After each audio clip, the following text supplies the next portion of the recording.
devotion, despair, hope, one moment captured in art. Hello to all of the participants in this Shavuot study session via Zoom. I'm happy to represent Neve Shechter and to be among the respected speakers presenting today. The cooperation between Ruth and Naomi is unusual among biblical stories involving pairs of women. I remind you of Sarah and Hagar, Rachel and Leah, and Hannah and Pnina. It would seem that Orpah is the character that does the expected, returning to her home and family. But today we're gonna look at the opposite of Orpah, at Ruth and Naomi, and try to understand together their devotion to each other, which, as I said, is very unusual. I try to not bring in mother-in-law jokes in this talk. As the matriarch of the Davidic dynasty, the figure of Ruth inspired artists from the Middle Ages until today. For years, Ruth's image was used to express artistic, political, and social ideas. Artists who lived in Israel during the Yishuv, the Chalutzim period, particularly loved her, describing her romantically as she works the fields and making parallels between her migration to Bethlehem and the modern return to Zion. In today's discussion, we'll use art to explore the moment at which Ruth says to Naomi, "Wherever you will go, I will go." Total devotion. Some commentaries believe that Ruth had no parents to return to and that she saw a motherly figure in Naomi. Others explain her will as a need for a new beginning in life and perhaps despair. Usually, biblical paintings have an archetype of a particular scene that artists know, and they paint a new painting that responds to or challenges the agreed upon art. Is there a visual archetype for this intimate scene between Ruth and Naomi?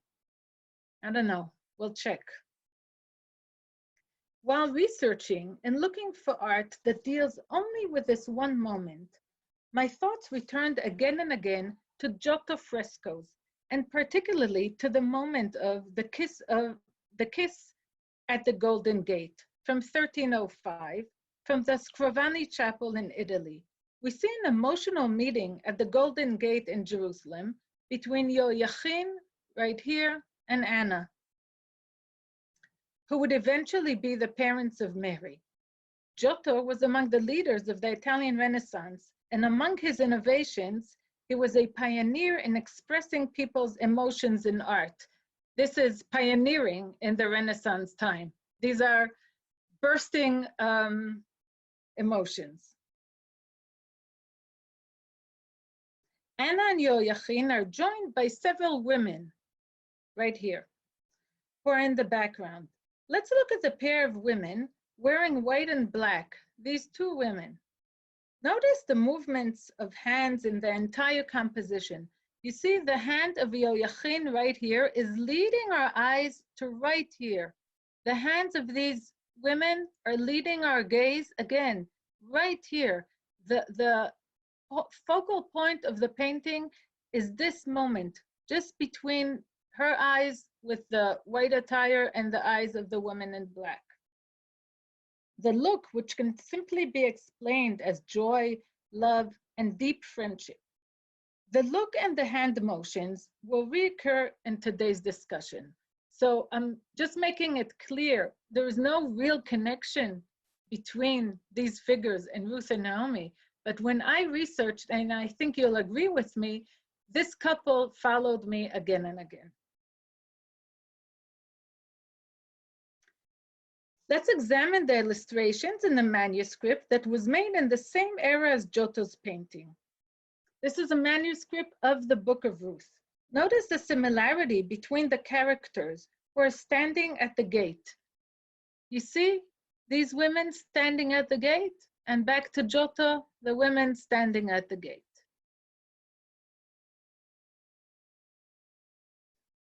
The manuscript is located in the J.P. Morgan Library in New York.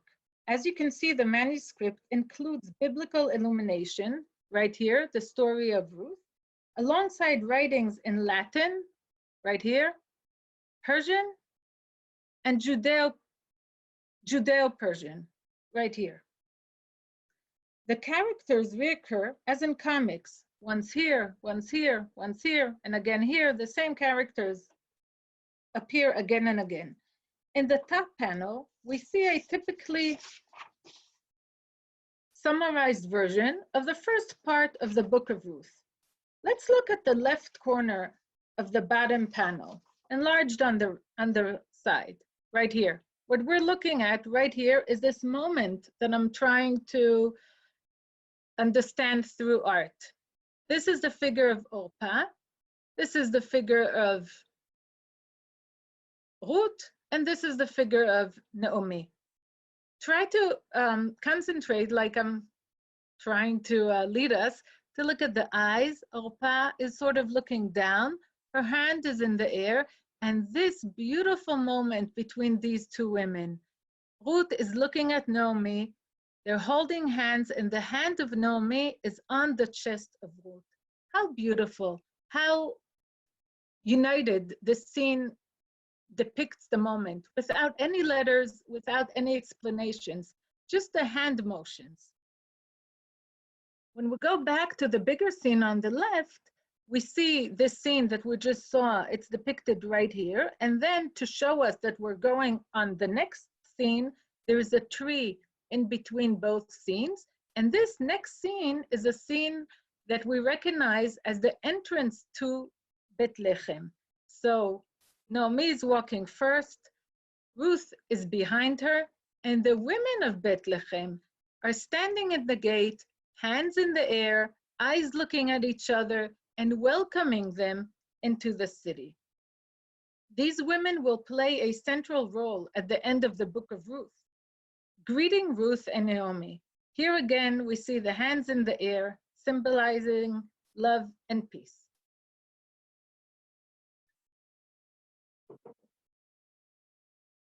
Our next example from a different time period is by a Jewish artist called Solomon, a Jewish artist from England who was born in 1840 and died in 1905. Solomon's career was cut short prematurely because of a trial in which he was accused of homosexuality. Until now, I had best known him for his wonderful painting, High Tea, in a fancy English sukkah. And I was happy to discover these new drawings of the Book of Ruth. Here we see drawings of his that accompany the text of the Book of Ruth. We can see on top it says the Book of Ruth, and Ruth is standing here.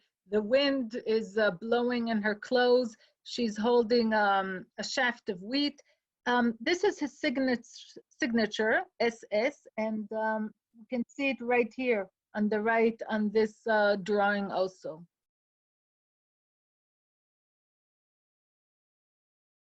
On the right in the foreground, we see Ruth and Naomi, light versus dark, old versus young. We see again the mutual looking into the eyes. Meanwhile, Orpah, right here with her back to us, walked towards an unknown future. And the fact that this road doesn't really have a clear ending shows us what the artist thinks. They have the right path, they're going together, she is lost. Here we have another two examples from the 19th century in which we can see two types of scenes depicting wherever you will go, I will go.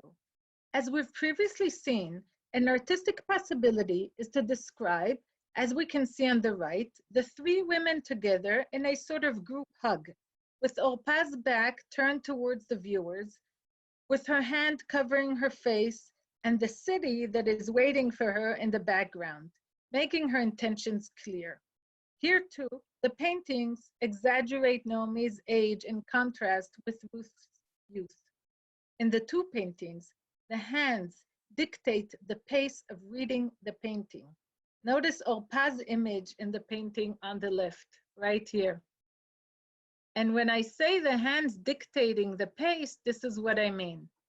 We go into the painting from the elbow right here, and the beautiful holding of the hands, and here the hands are again embraced together. And look at the wallet that is tied to Naomi's dress here. We go to Orpah in the background, and we can see the city waiting for her. And whoosh, we go back into the painting. So there's a constant circle created by the hands in the painting that keeps and leading us in and in the story. On the right, there's something similar, but we start here, the hand holding the face. She's sad. On the one hand, she decided she's going to go home. On the other side, it's a difficult parting. She's holding her hand. Our gaze goes down. Once again, beautifully holding the hands up. With this hug, we turn, and again, the circle continues. And another inner circle is the eyes of the characters looking at each other, and the eyes of Orpah here is bringing them back into the image. This was among the first 100 postcards published by the Lebanon Company, which focused on Zionist and Jewish subjects. The company operated in Eastern Europe at the start of the 20th century, a period in which postcards were quite popular. I think if today I'll tell my kids I got a postcard, they will have no idea what I was talking about. But then, obviously, people enjoy them. The postcard has a black and white reproduction of a painting by the painter Rouault. And you can see here on the bottom, it says in Hebrew, Hey Lamed Rouault, Naomi Ruth, Chevrat Lebanon, Varsha, and also in French, Naomi et Ruth, Société Lebanon. And on the other side of the postcard, very nicely, Mechtav Galui, postcard open letter, and anybody can write their message here. Notice Orpah, she's dancing. Her hands are up. She's going back home. But she's not the only one who's dancing. Ruth and Naomi are also dancing here in a beautiful dance together. And Ruth is leaning on Naomi, and Naomi on the one hand is pointing with her hand. This is one possibility. Orpah left me. And with the other hand, she's embracing Naomi. Ruth. Nachum Gutman appears to locate Ruth and Naomi's story in the sand hills of Tel Aviv. In the center is the character of Naomi, right here, looking like an Arab refugee holding a sack. Who is Ruth and who is Orpah? One figure carries a jug on her head, right here, as Arab women used to do in those times. The second, who I believe is Ruth, right here, is dressed in white and is in the middle of an argument. We can understand what she's saying. She's begging, the tilting of her head backwards, created beautifully by Gutman. Look at her back, just one line, one expressive line, manages to create this notion of a begging person with a hand. And the hand of Naomi right here, she is clearly saying no.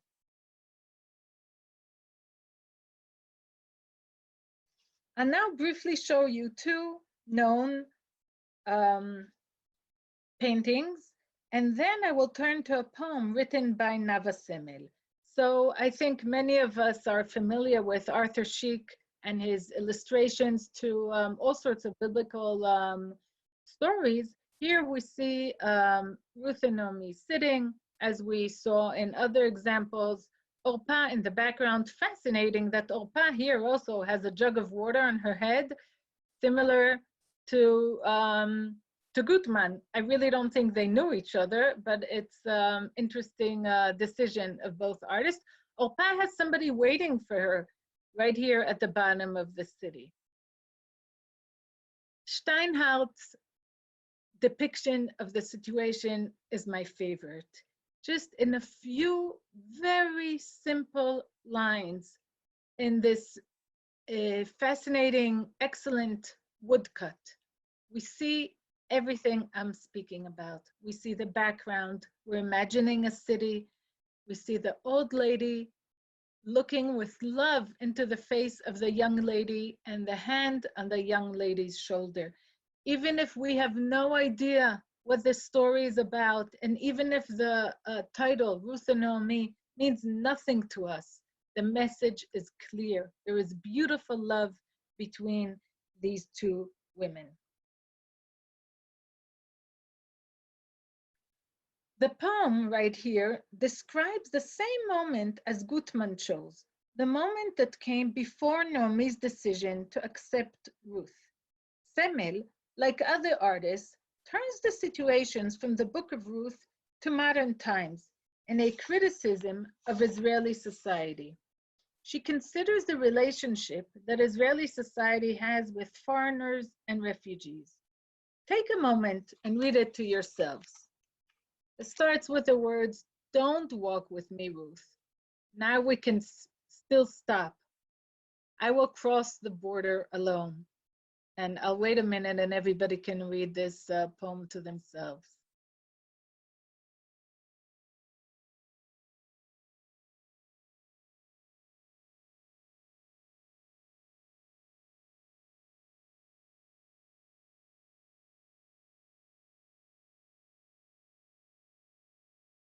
You can see she makes a connection between Ruth and Hagar.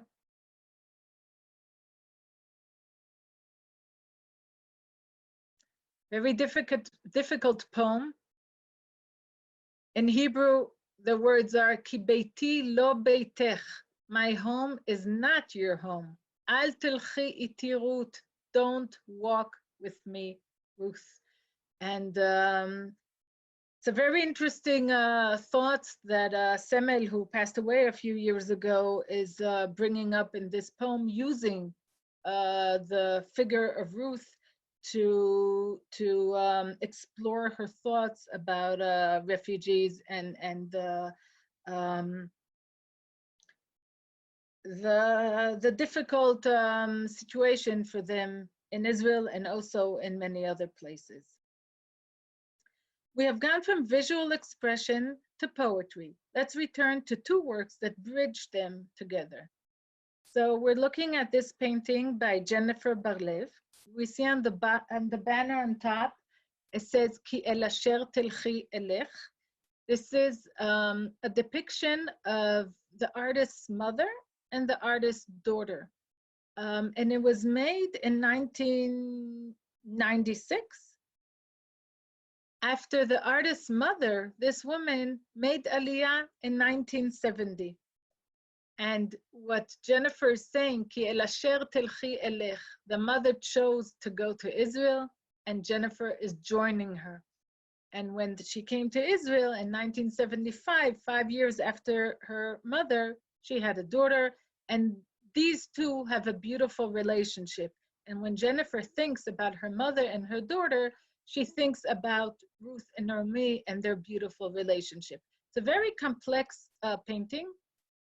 It's on textile, and we can see in the background, there are letters on the textile. The letters are a poem that Jennifer wrote, and the poem describes a dream she had. And in the dream, there is some kind of disaster, and the disaster is a disaster that has to do with trains. And I spoke with her on the phone last week, and she told me that the decision to connect between making Aliyah and this dream with a disaster is the Holocaust. Her mother and her both came to Israel because of the national positive feelings they had after the Holocaust, even though her mother was in the States at the time and complained for years that it bothered her, that she had no idea what happened in the Holocaust. She chose to live in Israel, and Jennifer after her. Notice here on the side, we have a painting inside a painting. We see this geisha on the left, a Japanese painting. This is actually a piece of an older painting that Jennifer made that she didn't like, and she cut it and inserted it into this painting.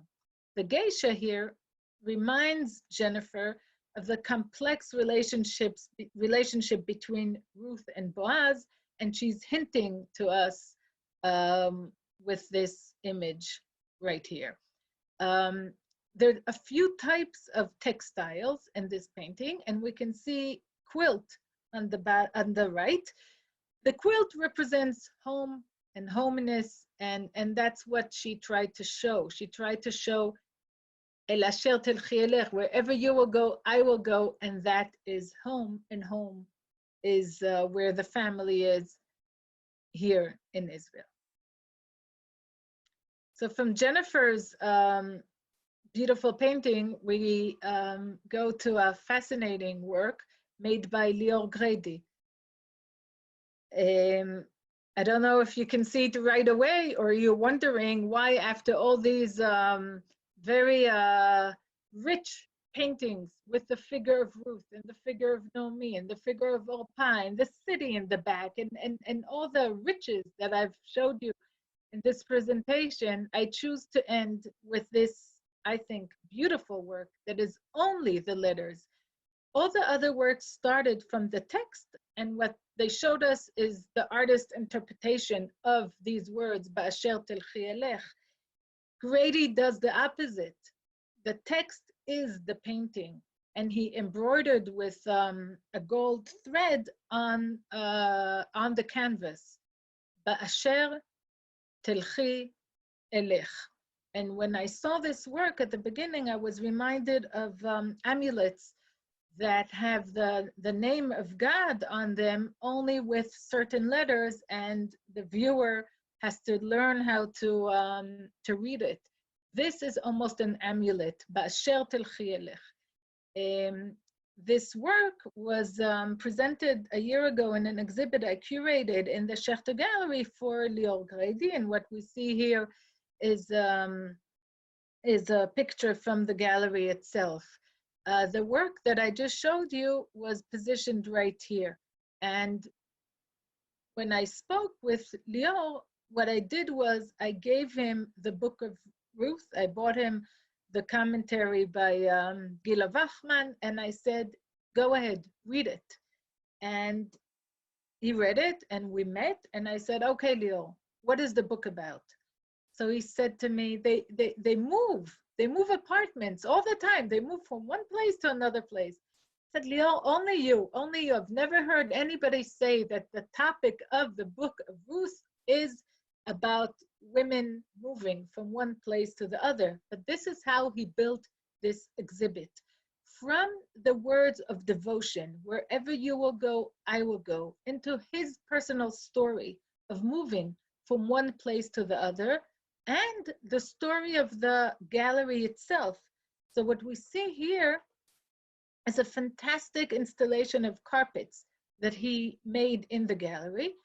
And he decided to look at Ruth and Naomi's wanderings in three different aspects. One aspect that we see here is the aspect of the site itself. If I'm doing this exhibit in the Sheik Gallery, I would think about what happened in the Sheik Gallery. And what happened was that this is a Ottoman building, and the carpets were supposed to remind people of that, and also remind them of the wandering of the people who actually lived in this building many years ago, and came and went and came and went, and at the end it became a gallery. But first of all, he looked at the gallery itself. Look at this beautiful way that the three carpets worked together. But going back to this picture, this is the end of what we just saw.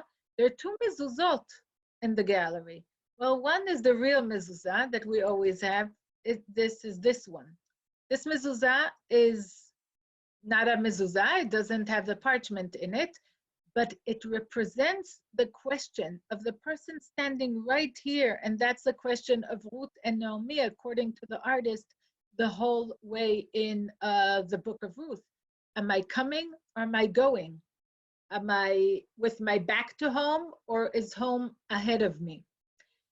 And while we were talking, Lior and me, preparing the exhibit, he kept on asking me, what did they bring with them? What did Ruth and Naomi choose to take with them when they left home and they went back to home, to Bethlehem? What did they have in their pekalach? And this is the third part of the exhibit. This part here, this is Lior's personal pekalach, because he lived in New York for 10 years and decided to come back to Israel, but he could not imagine coming back without his furniture and without his books, which represent his cultural thoughts and who he is for himself. We don't know what Ruth and Naomi took with them, but he put his interpretation in the gallery. When I spoke with Jennifer, the artist who created this painting, she was surprised to hear how beloved this topic was in Jewish and general art. I'm happy that I was able to show you some examples this evening. I have no idea how I'm doing with the time, so if there are questions or if I'm good with time, thank you. Shira, thank you very much. I think we do have time for 1 or 2 questions, and then we will move on to the next lecture. If anyone has a question, this is the time to ask, and we will unmute you. If no one wants to ask a question at this time, you can also, thank you. You can also write the questions into the